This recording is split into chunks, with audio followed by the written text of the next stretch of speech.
मंगलमय मंगल करण वीतराग विज्ञान।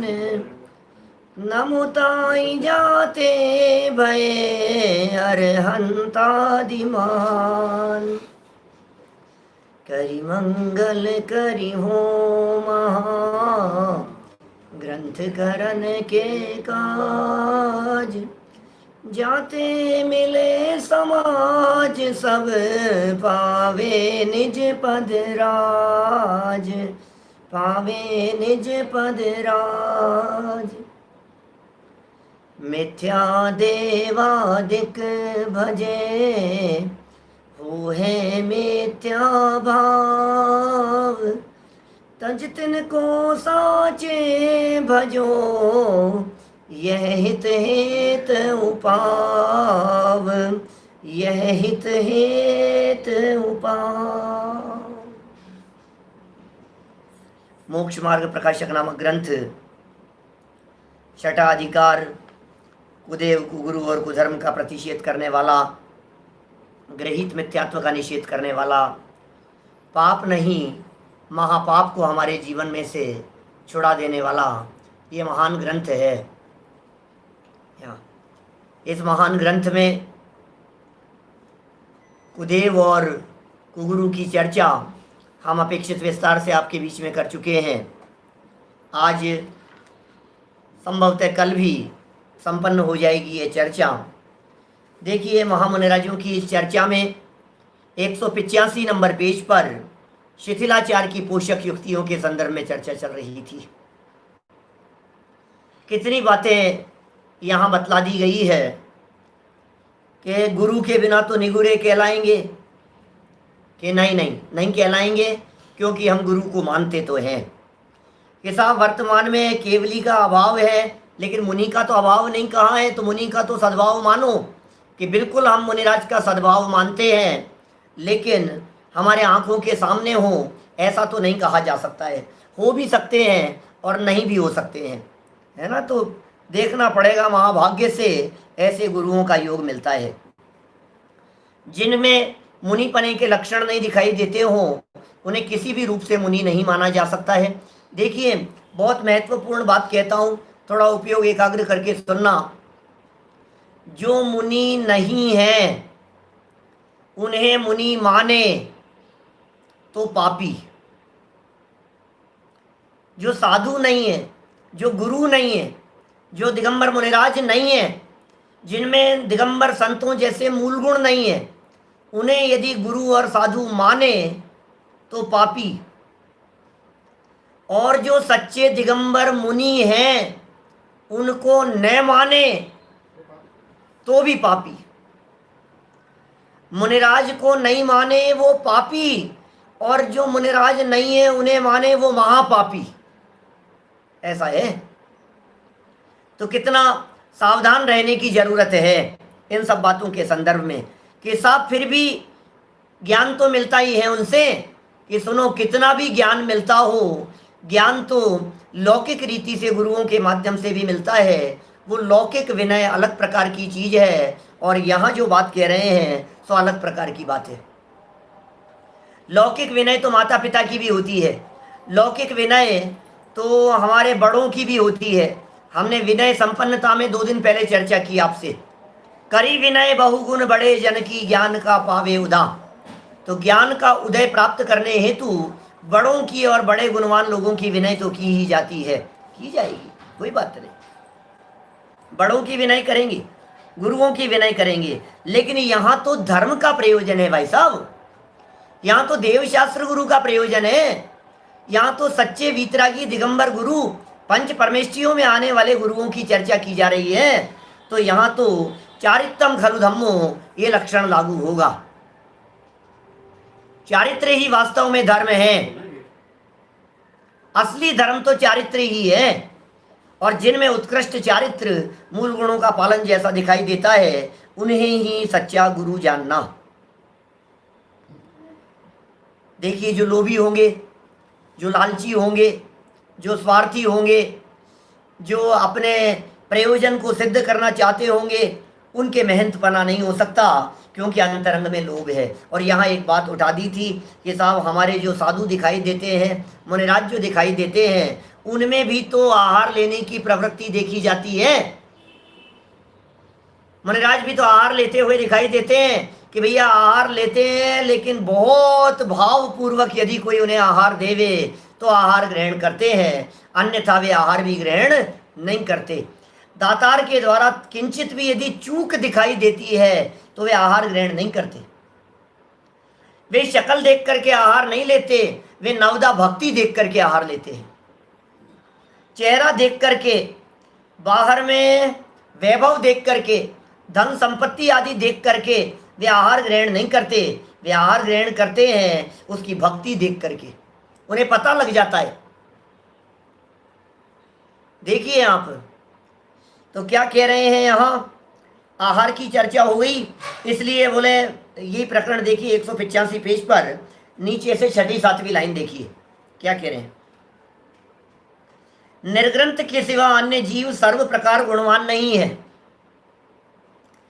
माने निर्ग्रंथ के सिवा पूरी तरह से गुणवान लोग दुनिया में नहीं हो सकते हैं। इसलिए गुणों की अपेक्षा महंतता हो और दोषों की अपेक्षा से हीनता वासित हो तो निशंक स्तुति कैसे की जा सकती है। कुछ गुण हो, कुछ दोष हो, गुण बहुत सारे हों और थोड़े बहुत दोष भी पाए जाते हों तो स्तुति तो नहीं हो सकती है उनकी। फिर नीचे से दूसरा पैराग्राफ, तथा निर्ग्रंथ सिवा अन्य जीव जैसा धर्म साधन करते हैं वैसा निर्ग्रंथ सिवा अन्य जीव, ये महत्वपूर्ण बात है, ध्यान देने योग्य। निर्ग्रंथ नहीं, निर्ग्रंथ के सिवा जो अन्य जीव हैं, जो निर्ग्रंथ नहीं है, जो साधु नहीं है, जो अन्य जीव हैं, जो परिग्रहधारी हैं, जो वेशधारी हैं, जो ग्रंथ से युक्त हैं, ग्रंथी माने परिग्रह से युक्त हैं, निर्ग्रंथ सिवा अन्य जीव, दूसरे जीव जैसा धर्म साधन करते हैं वैसा वे उससे अधिक धर्म साधन गृहस्थ भी कर सकते हैं। मुनिराज से ज्यादा तो नहीं कर सकते, भावलिंगी संतों से ज्यादा तो नहीं कर सकते हैं, लेकिन जो भ्रष्ट हैं उनसे ज्यादा तो गृहस्थी पाल लेते हैं। कोई मान लीजिए दिगंबर वेश धारण करके कोई भ्रष्ट हो गए तो उनसे ज्यादा आचरण पाले तो गृहस्थी हो जाते हैं।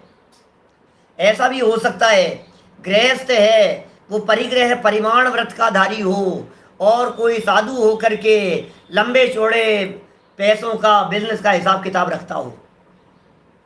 क्या लंबे चौड़े बिजनेस पैसे का हिसाब किताब रखता हो, वो जो व्यक्ति है उसकी तुलना में गृहस्थ अच्छा हो गया कि नहीं।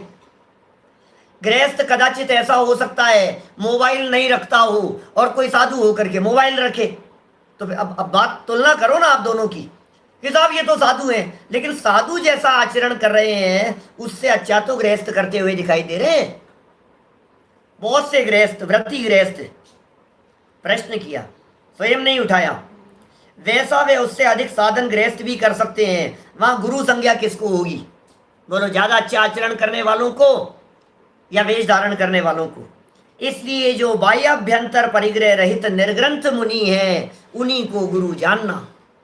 बाह्य और अभ्यंतर दोनों प्रकार से जिनके निर्ग्रंथता है, दोनों प्रकार से जिनके परिग्रह का त्याग है, बहिरंग में परिग्रह नहीं है और अंतरंग में परिग्रह के प्रति अपनापन और तन्मयता और लगाव नहीं है, उन्हें ही गुरु जानना।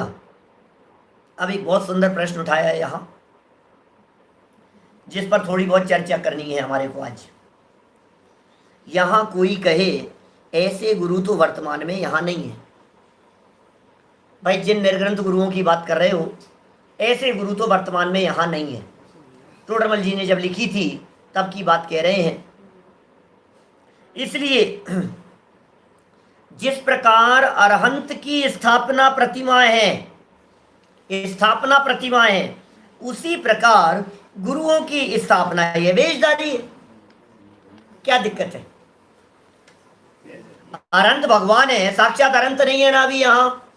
अरंतों की स्थापना कर ली, किसमें? प्रतिमा में। और पाषाण की प्रतिमा में हमने कह दिया ये अरंत भगवान की प्रतिमा है। ये महावीर भगवान की प्रतिमा है। महावीर भगवान की स्थापना उनकी प्रतिमा में कर ली गई। अब ऐसे ही कह रहे हैं सच्चे जो दिगंबर मुनिराज होते हैं उनकी स्थापना इन वेशधारियों में कर ली। ऐसा कोई व्यक्ति कहे, अरे भाई आप जानते हैं स्थापना, कुछ नए लोग भी होंगे हो सकता है, स्थापना जानते हैं आप स्थापना क्या होता है? स्थापना निक्षेप क्या चीज है? जिस वस्तु का सद्भाव नहीं है, जिस वस्तु का अस्तित्व नहीं है, जो वस्तु वर्तमान देश काल परिस्थिति में, वर्तमान क्षेत्र में, हमारे घर में वर्तमान परिस्थिति में मौजूद नहीं है, उस वस्तु की जो नहीं है उसकी स्थापना किसी और वस्तु में कर दी जाती है काम चलाने के लिए, और पुद्गलों में की जाती है ऐसी स्थापना। स्थापना निक्षेप का विषय चेतन नहीं बनते हैं। बहुत महत्वपूर्ण बात कह रहा हूं, बहुत गंभीर बात कह रहा हूं। स्थापना निक्षेप का विषय चेतन नहीं बनते हैं। चेतनों में स्थापना नहीं होती है। चेतनों में तो फिर वो पार्ट कराया जाता है, और वो भी जहां पूज्यत्व का व्यवहार हो वहां तो पार्ट भी नहीं कराया जाता है।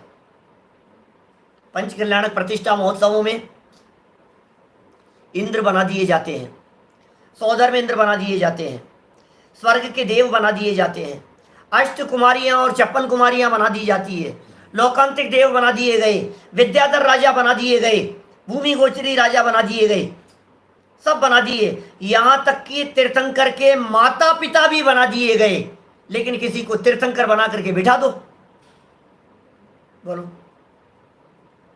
तीर्थंकरों की भी कर लो ऐसा कोई पार्ट करने वाला। राजा ऋषभदेव बना करके भी बिठा दो किसी को। नीलांजना तो बना दिया आपने नृत्य करने के लिए, लेकिन राजा ऋषभदेव भी बिठा दो ना आप। बाल तीर्थंकर का जन्म हुआ और कोई व्यक्ति आकर के ये कहे कि साहब हमारे आज ही एक बच्चे का जन्म हुआ है, आज ही बच्चे का जन्म हुआ है, एक काम करो पलना झूलने के अंदर हमारे बच्चे को झूला झुला लो वहां, बाल तीर्थंकर बना करके। संभव है ऐसी बात? वहां पूज्यत्व का व्यवहार है, वहां परमात्मापन का व्यवहार है। ख्याल में आ रही है बात? ये नहीं हो सकता है भाई साहब। ये माने आप राजा बना दो, महाराजा बना दो, इंद्र बना दो, चक्रवर्ती बना दो, सम्राट बना दो, कृष्ण बलदेव बना दो, जो चाहो सो बना दो, लेकिन तीर्थंकर बना करके किसी को बैठा दो, ये नहीं चलेगा। जिनमें पूज्यत्व का व्यवहार होता है उनकी स्थापना किसी व्यक्ति में नहीं की जाती है, और यदि किसी व्यक्ति में उनकी स्थापना हो गई हो तो फिर अनर्थ हुए बिना नहीं रहेगा। आपको मालूम है आज के 30 साल पहले रामायण आती थी टीवी की स्क्रीन पर, नया नया सीरियल चला था। अरुण गोविल ने राम का पार्ट किया था, दीपिका ने सीता का पार्ट किया था। वे बतलाते हैं और उस समय की घटनाएं आप लोगों को पता होगी। जब वो राम का चरित्र, राम का पार्ट करने वाला व्यक्ति जब वो किसी होटल रेस्टोरेंट में सिगरेट पीता हुआ शराब देखता था, वो शराब सहित कोई व्यक्ति उन्हें देखते थे, तो कैसी स्थिति होती थी उनकी, ये कैसे राम हो सकते हैं? वो उस रूप में स्वीकार ही नहीं करते। समझ में आ रही है बात? वो तो उसको राम के रूप में देखना चाहते हैं। टीवी की स्क्रीन पर जिन्हें भगवान के रूप में देख लिया है, अब वो उसे गृहस्थ जीवन में भी, घर गृहस्थी में भी भगवान जैसे देखना चाहते हैं। लोग सड़कों पर उनके पैर पड़ जाया करते थे, ऐसी घटनाएं बहुत घटी है। क्या बोलो? माने क्योंकि पूज्य दिख रहे हैं ना, कैसे बर्दाश्त करेगा कोई व्यक्ति?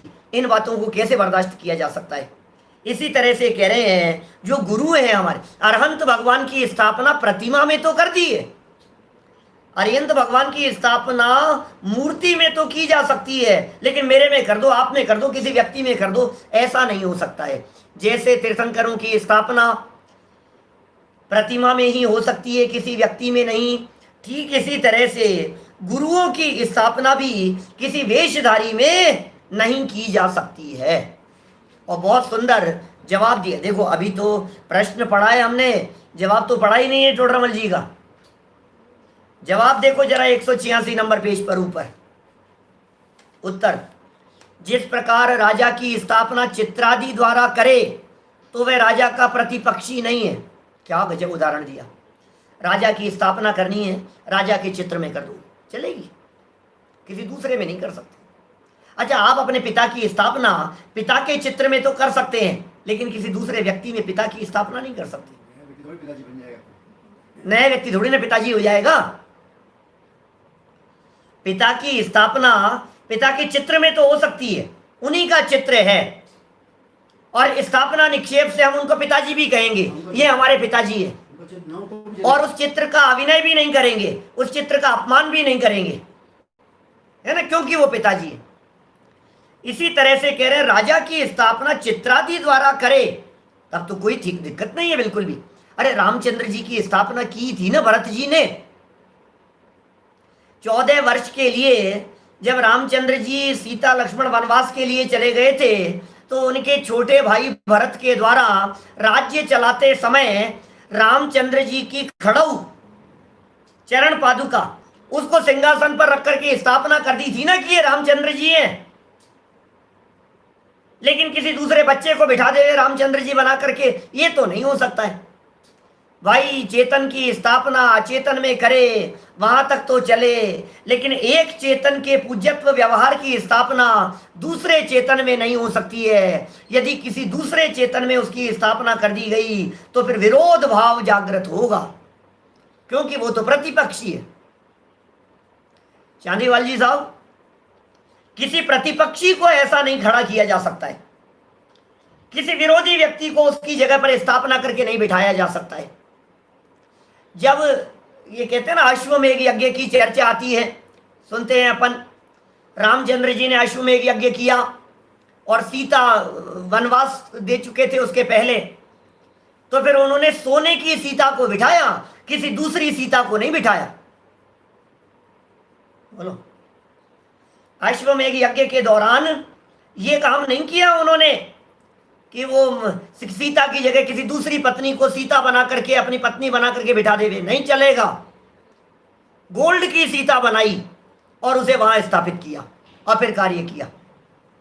तो बात कितनी गंभीरता से यहां कहना चाह रहे हैं, टोडरमल जी की पंक्तियों में कितना दम है, और शिष्य का प्रश्न, उस प्रश्न का कितना सटीक जवाब दिया है पंडित जी ने।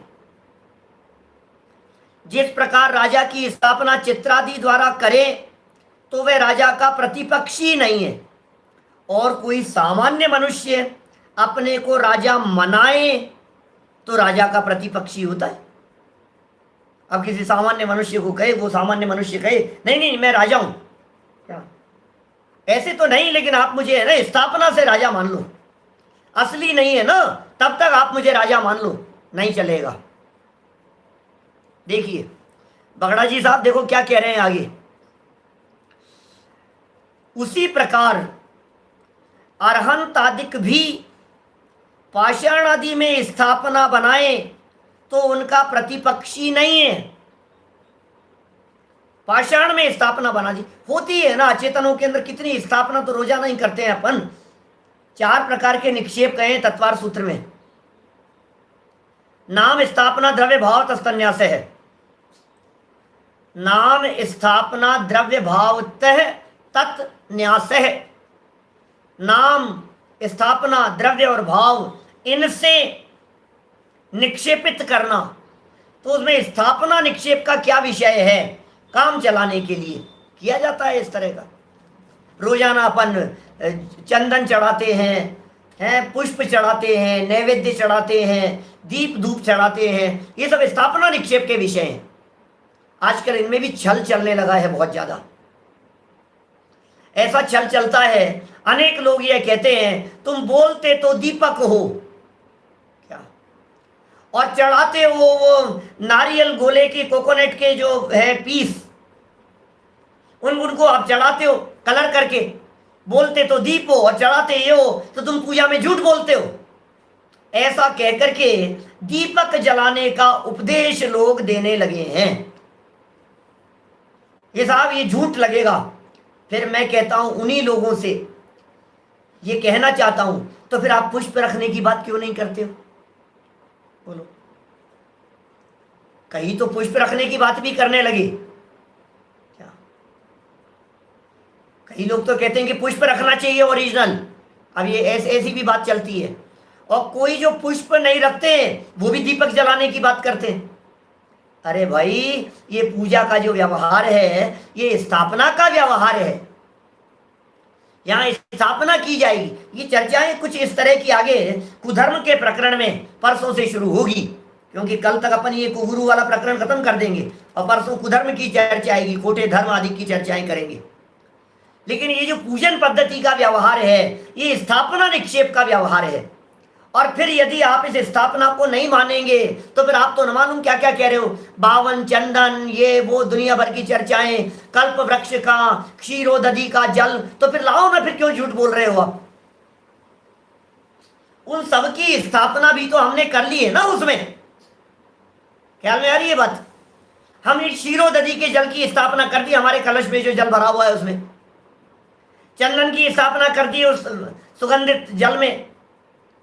तो कहने का प्रयोजन यह है कि भाई स्थापना जो की जाती है ये पाषाण आदि में की जाती है, अचेतन वस्तुओं में की जाती है, अचेतन वस्तुओं में स्थापना बनती है। देखिए, उसी प्रकार अनंत आदि की पाषाण आदि में स्थापना बनाए तो उनका प्रतिपक्षी नहीं है। और कोई सामान्य मनुष्य अपने को मुनि बनाए, सामान्य मनुष्य है और कह रहा है मैं तो मुनि हूं।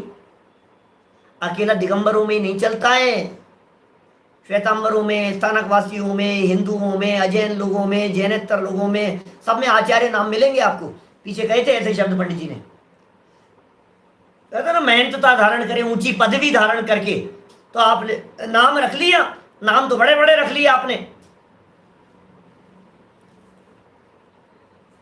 देखिए, और तो वह मुनियों का प्रतिपक्षी हुआ। सामान्य मुनि यदि मुनि बनाए अपने आप को तो वह मुनियों का प्रतिपक्षी हुआ। इस प्रकार भी स्थापना होती हो तो अपने को अरहंत भी मनाओ। आ गई ना वही बात। अरे यदि गुरुओं की ऐसी स्थापना संभव हो तो अपने आप को अरहंत भी मनाओ। ऐसा कहो कि अरियंत हैं, अरियंत का भी पार्ट करवाओ किसी से, किसी को तीर्थंकर बना करके बिठाओ और तीर्थंकर बना करके बिठाते हुए उनकी दिव्य ध्वनि खिलाओ। नहीं चलती है भाई साहब, ये नहीं चलेगा। किसी को आपने तीर्थंकर बना करके बिठा दिया, किसी को आपने उपदेश देने के लिए बिठा दिया, नहीं चलेगा, ये नहीं चलेगा। आप समझो तो सही जैन धर्म क्या है, आप समझो तो सही वीतरागता क्या है। लोहाड़िया जी साहब, नरेश जी, बोलो कैसी बात कह रहे हैं यहां। ये बात कितनी गंभीर बात है। जब आप किसी को अरहंत नहीं बनाते, जब आप किसी को तीर्थंकर नहीं बनाते, क्या तो फिर आप मुनिराज की स्थापना किसी और में कैसे कर सकते हैं? और यदि उनकी स्थापना है तो बाह्य में तो वैसा ही होना चाहिए। लो, अरियंत की स्थापना की हमने तो किन में की? कपड़े वाली प्रतिमाओं में नहीं कर सकते भाई। स्थापना में भी तो वही होना चाहिए। स्थापना क्या है? असल की नकल। हम पंच कल्याणक प्रतिष्ठा महोत्सवों में अनेक बार कहते हैं, बोलते हैं, आपने व्याख्यान सुने होंगे, दादा तो हमेशा ही कहा करते हैं ये बात। ये असल की नकल है पंच कल्याणक प्रतिष्ठा महोत्सव। असल की नकल समझ गए आप? ओरिजिनल पंच कल्याणक जैसे हुए थे तीर्थंकरों के, उसकी नकल है, उसको डुप्लीकेट वैसा का वैसा करने का प्रयास किया गया है। तो ये जो प्रतिमा है ये अरहंत भगवान की नकल है। जैसे साक्षात तीर्थंकर परमात्मा होते हैं, जैसे साक्षात अरहंत भगवान होते हैं, उनकी नकल, उनकी कॉपी, उनकी प्रतिलिपि ये प्रतिमाएं होगी। आप चाहे इसकी प्रतिमा बना दो और फिर कहो कि अरहंत की प्रतिमाएं, ऐसा कैसे चलेगा? अस्त्र शस्त्र लेकर के प्रतिमा बना दो और फिर कहो कि साहब ये अनंत भगवान की प्रतिमा है, ये नहीं चल सकता है। अनंतों की जिन प्रतिमा जिन सारखी कही जिनागम माही। प्रतिपक्षी माने विरोधी। जिन प्रतिमा जिन सारखी, जिनेन्द्र भगवान जैसी है, हाथ पे हाथ धर करके बैठी हुई हो, वीतरागी छवि हो, रागादि रहित हो, परिग्रह रहित हो, अपरिग्रही हो, वही वास्तव में अरंतों की स्थापना में की जा सकती है। आप अरंत भगवान की स्थापना करो और ऐसे आशीर्वाद की मुद्रा बना दो तो कैसे चलेगा? वीतरागियों की मुद्रा तो वीतरागता सहित होनी चाहिए ना। अनंत भगवान जब हाथ पे हाथ धर करके बैठे हुए हैं तो तुम आशीर्वाद की मुद्रा वाले को अरियंत कैसे कह सकते हो? नहीं चल सकती है वो बात। देखिए क्या लिखा यहां, और यदि उनकी स्थापना है तो बाह्य में तो वैसा ही होना चाहिए, परंतु वे निर्ग्रंथ। कौन? साधु। वे निर्ग्रंथ, हमारे गुरु, हमारे मुनिराज, वे निर्ग्रंथ और ये बहुत परिग्रह के धारी। बोलो ये कैसे बनता है? ये बनेगा कैसे? माने निर्ग्रंथ मुनिराज तो निर्ग्रंथ जैसे ही होंगे, परिग्रहधारियों में निर्ग्रंथपना नहीं हो सकता है। अरे हमारे महामुनिराज तो परिग्रह से रहित होते हैं, अंतरंग और बहिरंग सर्व प्रकार के परिग्रह से परे हो गए हैं। बाहर में जिनके परिग्रह का त्याग है और अंतर में भी उन परिग्रह के प्रति ममत्वपना छूट गया है। सच में तो ममत्व छूटने का नाम ही परिग्रह छूटना है। अब एक तो गजब प्रश्न कर लिया। या आगे वाला प्रश्न तो ऐसा है, मैं सोच भी रहा था हेडिंग ये देवें कि वो पहले वाली स्थापना वाली देवें। ये आइडिया नहीं था कितनी देर तक चलाएंगे अपन ये प्रकरण, लेकिन ये एक बहुत अहम प्रश्न है आज के समय में। जन जन में इस प्रकार का प्रश्न उठता हुआ दिखाई देता है। कोटा से सुरेंद्र जी भाई साहब बोलो, लोग इस तरह की चर्चाएं करते हुए दिखाई देते हैं। और साहब अब श्रावक भी तो जैसे संभव है वैसे नहीं है, इसलिए जैसे श्रावक वैसे मुनि। ये प्रश्न तो हमने 50 बार सुना है। क्या बोलो? 50 बार ये प्रश्न सुना है और आपने भी सुना होगा और आपने भी फेस किया होगा। क्या बात करते हो साहब, ऐसे मुनिराजों की, मुनिराजों के तो इतने उत्कृष्ट आचरण की बात करते हो और श्रावकों की नहीं करते हो। श्राव का चार चला रहे हैं शाम को, पुरुषार्थ सिद्धि उपाय चलता है। रत्नकरण श्राव का चार पढ़ते हैं, श्राव का चार ग्रंथों को पढ़ते हैं, पढ़ाते हैं, सुनते सुनाते हैं। श्रावकों की बात क्यों नहीं करेंगे हम? श्रावकों का आचरण तो उत्कृष्ट होना ही चाहिए ना। लेकिन जैसे श्रावक वैसे साधु, जैसे श्रावक वैसे मुनि, ये बात कैसे बनेगी? ये बात तो बन नहीं सकती है बिल्कुल भी। श्रावकों और मुनिराजों को आप एक खाते में रखना चाहते हो, ऐसा कैसे होगा? श्रावक यदि भ्रष्ट हो रहे हैं तो मुनिराज भी भ्रष्ट हो जाएंगे। और मैं ये कह रहा हूं फिर जैसे मुनि वैसे अरियंत, ऐसा भी कर लो ना। यदि मुनिराज भ्रष्ट दिखाई दे रहे हैं तो अरंतों को भी भ्रष्ट कर दो, उनकी प्रतिमाओं को भी। अरे क्या भाई साहब, पंचम काल चल रहा है यार, थोड़ा सा मुकुट वुकुट लगा दो, थोड़े से कपड़े पहना दो, वीतरागी प्रतिमाओं को थोड़ा सा श्रृंगार कर दो, कितना अच्छा लगेगा। आप क्या बात कर रहे हो? थोड़ा बहुत तो कर लो ना। क्योंकि जैसे मुनि वैसे अरियंत, जैसे अरियंत वैसे सिद्ध। नहीं चलेगा, बिल्कुल नहीं चलेगा। लोग इस तरह की बातें करते हैं, श्रावकों से तो अच्छे हैं, हमसे तो अच्छे हैं। ऐसी भी बहुत बातें चलती है, हमसे तो अच्छे हैं। गजब हो गया, हमसे अच्छे हैं? आप कैसी बात कर रहे हो? आप हो कौन जो उनसे उनसे मिलान कर रहे हो? आप दो वस्तुओं का मिलान जब किया जाता है तो वो दोनों एक जैसी होनी चाहिए। एलिफेंट का मिलान एलिफेंट से होना चाहिए, हॉर्स का मिलान हॉर्स से होना चाहिए। जिस मिठाई की चर्चा चल रही है, लड्डू बहुत अच्छे हैं, आपके लड्डू हमारे रसगुल्ले से तो अच्छे हैं, ऐसा कैसे चलेगा? ये नहीं चलेगा। रसगुल्ले से गुलाब जामुन को मिला रहे हो, गुलाब जामुन से बर्फी को मिला रहे हो, बर्फी से आम को मिला रहे हो, बर्फी से तो आम अच्छा है। अरे गजब हो गया यार, आम से आम को मिलाओ ना। जिसको जिससे मिलाना है, मुनिराज को मुनिराज से मिलाओ, श्रावकों को श्रावकों से मिलाओ, अरियंतों के स्वरूप को अरियंतों के स्वरूप से मिलाओ। तुम कह रहे हो श्रावक से अच्छे हैं मुनि। यहां तो जो वेशधारी श्रावक से अच्छे तो तब कहलाएं, श्रावक ने 5 अणुव्रतों का नियम लिया और अणुव्रतों का पालन किया।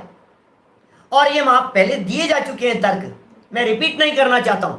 टोडरमल जी ने पहले ये तर्क दे दिए हैं, ये बात सिद्ध कर दी है कि उपवास की प्रतिज्ञा लेकर के एक घास भी खाए तो पापी है। उपवास की प्रतिज्ञा करके आधी रोटी खाए एक व्यक्ति और एकासन की प्रतिज्ञा करके 2 रोटी खाए तो 2 रोटी वाला पुण्यात्मा धर्मात्मा और आधी रोटी खाने वाला पापी। ये सवाल तो ऐसा है। आप उपवास करने वाले को एकासन करने वाले की तुलना में कैसे मिला रहे हो? फिर तो ऐसा भी कह दो आप, इस व्यक्ति ने एकासन किया 2 रोटी खाई और इस व्यक्ति ने उपवास करके आधी रोटी खाई, तो ये आधी रोटी उपवास करके खाने वाला उस एकासन से तो अच्छा है ना, क्योंकि आधी खाई है।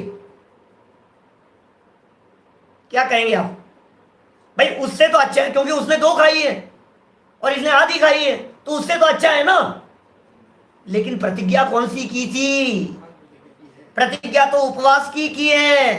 क्या प्रतिज्ञा उपवास की है? उपवास की प्रतिज्ञा करके एक दाना भी यदि खाएगा तो पापी कहलाएगा, और एकासन की प्रतिज्ञा करके 2 रोटी खाए, 3 रोटी खाए, 5 खाता था और 3 खा रहा है, 3 खाता था और 2 खा रहा है, तो प्रशंसा का पात्र है। बोलो, बात बहुत गंभीर है, समझने योग्य बातें हैं, गहराई से समझना चाहिए। हमसे अच्छे कहने से काम नहीं चलेगा भैया। मिलान समान वालों में किया जाता है, एक जैसों में तुलना की जाती है। लड़ाई भी बराबर वालों में ही करनी चाहिए, कंपैरिजन भी बराबर वालों में ही करना चाहिए। अब आप ये कहो साहब हमसे तो ज्यादा है उनके पास में, अंबानी जी के पास में, तो तू अंबानी जी से क्यों मिलान कर रहा है? तेरा समान लोगों के अंदर करो ना तुलना आपस में। जिसके साथ में तुलना की जा रही है कहीं मेल तो होना चाहिए ना आपस में। मुझे एक छोटा सा प्रसंग याद आ गया, कहानी याद आ गई, एक छोटी सी, बहुत पहले पढ़ी थी। इस प्रसंग के अंदर थोड़ी बहुत कुछ आंशिक रूप से फिट होती हुई नजर आ रही है। एक गधा था और वो गधा बार बार में शेर को चैलेंज करता था, हिम्मत हो तो लड़के दिखा। क्या? और शेर बेचारा मुंह झुका करके और आगे बढ़ जाता था, कभी गधे से लड़ता नहीं था। फिर गधा बार बार में आता था और ललकारता था, ए शेर हिम्मत हो तो मेरे से कुश्ती लड़के दिखा, तेरे में हिम्मत हो तो। और शेर बेचारा लड़ता नहीं था, चेहरा झुका करके आगे चला जाता था, लड़ता ही नहीं था। कई बार, एक बार ऐसे प्रसंग बना, कई लोगों ने शेर को कहा कि यार ये तुझे रोज रोज लड़ता है, झगड़ने की कहता है, एक बार पहचान देना इसको, तू शेर है और कहाँ गधा, कर ले बराबर। तो पता है शेर ने क्या जवाब दिया कि नहीं, मैं यदि इससे जीत गया तो भी कोई यश मिलने वाला नहीं है, क्योंकि दुनिया ये कहेगी कि जीता भी तो किससे जीता, गधे से जीत गया शेर, इसमें क्या दम है। और कदाचित गलती से उसकी कोई लात वात पड़ गई क्या तो लोग कहेंगे गधे से हार गया क्या। तो मैं इससे लड़ने में समझदारी नहीं समझता हूं क्या? ये मैं उस शेर की समझदारी की बात कर रहा हूं। हम क्यों लड़े उससे? बराबर देखा जाता है, पात्रता देख, इज्जत और चली जाएगी। गधे से हार गया और जीत जाएगा तो कोई इज्जत मिलने वाली नहीं। मत करो लड़ाई, मत करो झगड़ा, जिससे तुलना की जानी हो उसकी उससे तुलना करो, बस सीधी सी बात है। कुश्ती आपको लड़वानी है तो 2 बराबर की हैसियत सी दिखाई देवे तब तो लड़वाओ उनको। 2 साल के बच्चे के साथ में 25 साल के आदमी से कुश्ती लड़वा रहे हो तो कैसे चलेगा? आपकी चपन्नी से तो हमारी अठन्नी बढ़िया है। गजब हो गई, कैसी पागल जैसी बात कर रहे हो क्या? मत आप समझ रहे हैं बात क्या है? आपकी चांदी से तो हमारी सोने की अंगूठी अच्छी है, चांदी से सोने की अच्छी है, ये क्या तुलना का सवाल हो गया? चांदी से चांदी की करो, उसकी प्योरनेस से मिलान करो आपस में कि ये प्योर चांदी है और ये चांदी के अंदर मिलावट है, इस चांदी की तुलना में ये चांदी विशेष दिखाई देती है। गोल्ड की गोल्ड से तुलना करो।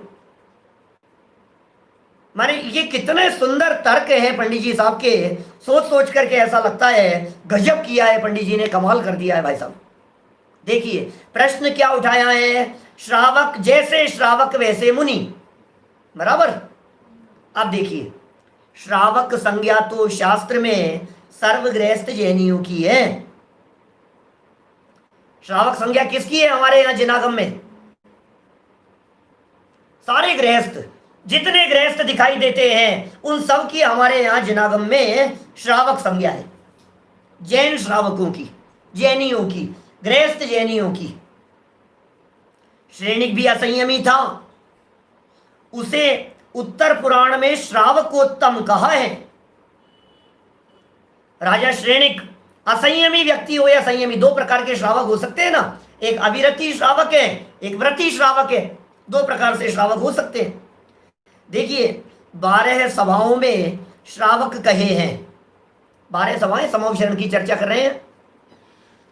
समविचरण तीर्थंकर परमात्मा का, समविचरण में 12 प्रकार की सभाएं हैं और उन 12 प्रकार की सभाओं में 4 प्रकार के देव, 4 प्रकार की देवियां, 8 हो गए। इनके अलावा एक मुनिराजों के लिए, एक आर्यिका और स्त्रियों के लिए, एक श्रावकों के लिए और एक त्रियंचों के लिए। तो जो श्रावकों के लिए हैं, ये कह रहे हैं वहां सर्व व्रतधारी नहीं थे उस सभा में। जब 12 सभाओं में एक सभा श्रावकों के लिए है, 12 सभाओं में एक सभा श्रावक के लिए है, मनुष्यों के लिए, तो उसमें अविरति भी बैठते हैं, अव्रति भी बैठते हैं। तो सारे लोग व्रतधारी थोड़ी ना है वहां पर, बिना व्रतधारी भी होते हैं। यदि सर्व व्रतधारी होते तो असंयत मनुष्यों की अलग संख्या कही जाती, सो नहीं कही है। यदि सारे ही लोग यदि व्रतधारी होते ना, तो फिर संख्याएं जो कही जाती है, इनके समूह शरण में इतने ये थे, इनके समूह शरण में इतने श्रावक थे, इतने मुनिराज थे, ऐसी चर्चाएं आती है शास्त्रों में बहुत। जैसे भगवान महावीर स्वामी के समूह शरण में 1 लाख श्रावक थे और 3 लाख श्राविकाएं थी।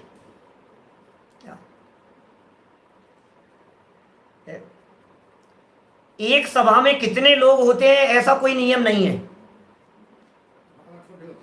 देवों की सभा, देव जो होते हैं उनके अंदर तो असंख्यात असंख्यात होते हैं, और त्रियंचों में अनगिनती होते हैं, लाखों करोड़ों के अंदर हो सकते हैं त्रियंचों, मनुष्य त्रियंचियों भी हैं इनमें। तो क्या कह रहे हैं, 1 लाख श्रावक और 3 लाख श्राविकाएं थी भगवान महावीर स्वामी के समूह शरण में। तो श्रावकों की जो 1 लाख संख्या बतलाई, उसमें व्रती और अव्रती दोनों शामिल है। इसलिए गृहस्थ जैन श्रावक नाम प्राप्त करता है, और मुनि संज्ञा तो निर्ग्रंथ के सिवा कहीं नहीं कही। मुनिराजों की संज्ञा तो निर्ग्रंथ के सिवा अन्य कहीं नहीं कही गई है। मुनिराजों की कहाँ संज्ञा, कोई संज्ञा है क्या? निर्ग्रंथ कोई मुनि कहते हैं, इसके अलावा और किसी को तो मुनि नहीं कहा जा सकता है।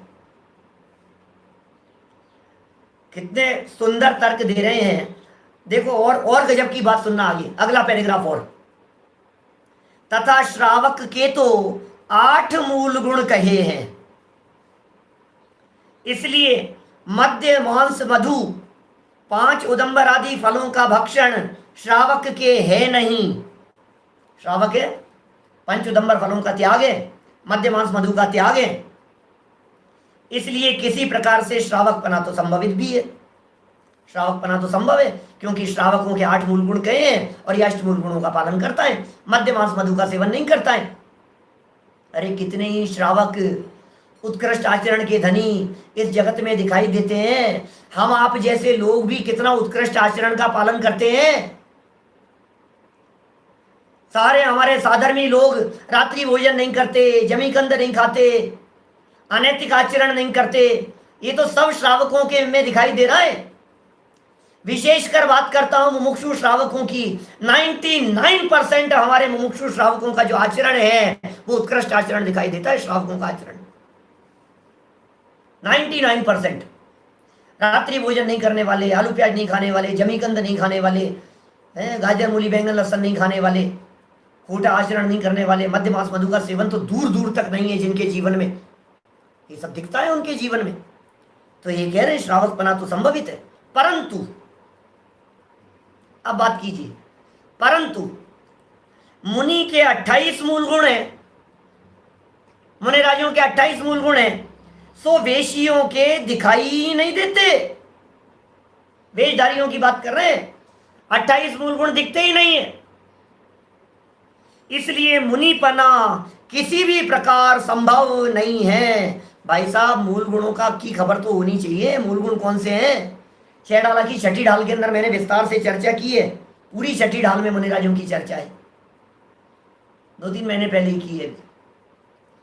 माने ये जो बात यहाँ कही जा रही है 28 मूल गुणों की, मूल गुण तो होने चाहिए ना। आचरण ही अथवा तथवा दिखाई दे रहा है, 28 मूल गुणों का ठिकाना ही नहीं है, मूल गुणों की खबर ही नहीं है। न ईर्ष्या समिति दिखाई देती है, न भाषा समिति दिखाई देती है, न बाहरी आचरण उत्कृष्ट दिखाई देता है, मूल गुणों का ठिकाना नहीं है। हम कैसे साधु मान ले? मतलब ये जिनमें हो उन्हें स्वीकार कीजिए, जिनमें नहीं हो उन्हें स्वीकार नहीं किया जा सकता है। भाई मंजन करे, स्नान करे और कोई यथवा तथवा चेष्टा करने लगे, जो भी मूल गुण कहे गए हैं हमारे यहाँ 28 मूल गुणों की जो चर्चा की है, ईर्ष्या समिति, भाषा समिति, ऐष्णा समिति, आदान निक्षेपण समिति, प्रतिष्ठापना समिति, क्या होगा इन समितियों का? 5 महाव्रत, घास पर चले, परिग्रह रखे, बिस्तरों पर बैठे, रजाई गद्दों का उपयोग करे, तो फिर कैसे कैसे साधुपना चले? रजाई गद्दों का उपयोग तो नहीं चल सकता है ना। कपड़े लत्ते तो ऊपर से ओढ़ने जैसी स्थिति नहीं हो सकती है ना। ठंड के समय में ऊपर से चादर ओढ़ ले तो कैसे चलेगा? देखिए क्या कह रहे हैं। परंतु ये जो पैराग्राफ पढ़ रहे हैं इसमें परंतु शब्द, तीसरी लाइन है। परंतु मुनि के 28 मूल गुण हैं, सो वेशियों के दिखाई ही नहीं देते, इसलिए मुनिपना किसी भी प्रकार संभव नहीं है। तथा गृहस्थ अवस्था में तो पहले जम्बू कुमार आदि ने बहुत हिंसादी कार्य किए सुनते हैं। जम्बू कुमार की बात समझ लो आप। क्या जम्बू कुमार हैं, शंभू कुमार हैं, प्रद्युम्न कुमार हैं, श्री कृष्ण के बेटे हैं, और भी जो जो लोग घर गृहस्थी में हुआ करते थे। रामचंद्र जी हैं, गृहस्थ दशा में सारे काम किए उन्होंने, 6 महीने तक युद्ध किया, फिर मुनि बन गए, तब तो नहीं किया, फिर मुनि बन करके भगवान बन गए। आज रामचंद्र जी को हम अर्घ चढ़ाते हैं, वंदन करते हैं, ये भगवान हो गए। तो हिंसादिक कार्य किए सुने जाते हैं, मुनि होकर तो किसी ने हिंसादिक कार्य किए नहीं है। श्रावक दशा में जब तक थे तब तक तुम जो भी करते थे सो ठीक है, लेकिन मुनि होने के बाद में हिंसादी कार्य किसी ने भी नहीं किए हैं। इतिहास गवाह है हमारे पास में। परिग्रह रखा नहीं है। बताओ, शास्त्र उठाओ, आगम उठाओ, प्रथमानुयोग की चर्चाएं करो, उठा करके देखो, खोल करके देखो, आप कहीं मिलती है कि आपको ऐसी चर्चा कि साधु हो गए थे फिर उसके बाद में ऐसा परिग्रह रखा? यदि कहीं चर्चा मिलेगी तो ये कहा जाएगा कि इनका मुनि पद भ्रष्ट हो गया, ये मुनि पद से नीचे गिर गए, यही बातें कही जाएगी। इसलिए ऐसी युक्ति कार्यकारी नहीं है। देखो इसी संबंध में 4 लाइनें और पढ़ूंगा बस। देखो आदिनाथ जी के साथ 4000 राजा दीक्षा लेकर पुनः भ्रष्ट हुए। ऋषभदेव के साथ में प्रमाण है, सारे शास्त्र भरे, आदि पुराण वगैरह दुनिया भर में देखो आप तो क्या मिलेगी आपको चर्चा। ऋषभदेव ने जब दीक्षा ली तो उनके साथ में 4000 राजाओं ने दीक्षा ली और फिर भ्रष्ट हो गए। तब देव उनसे कहने लगे, जिन लिंगी होकर अन्यथा प्रवर्तोगे तो हम दंड देंगे।